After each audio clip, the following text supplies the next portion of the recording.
Les motards manifestaient contre le stationnement payant envisagé pour les deux roues dans la capitale. Notre reporter Laura Tapiro était dans le cortège.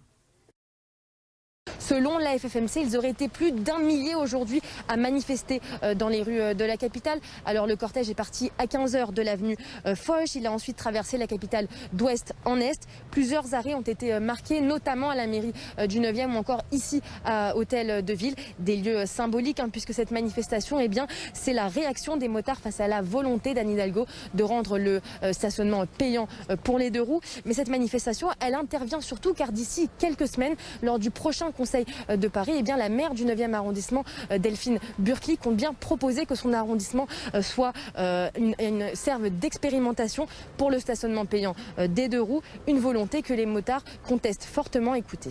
On voudrait faire comprendre aux élus que nous apportons une véritable plus-value en termes de mobilité avec nos deux roues motorisées.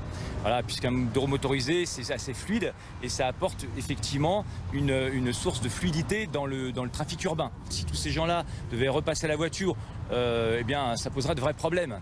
Donc voilà, on apporte effectivement une solution en termes de mobilité, donc on veut que les élus en tiennent compte. Alors il faut savoir que le stationnement payant pour les deux roues existe déjà en Ile-de-France depuis quelques années. C'est notamment le cas dans la ville de Vincennes ou encore celle de Charenton-le-Pont dans le 94. Et puis enfin, l'année dernière, une pétition avait déjà été lancée par l'association FFMC et elle avait récolté déjà à l'époque plus de 20 000 signatures.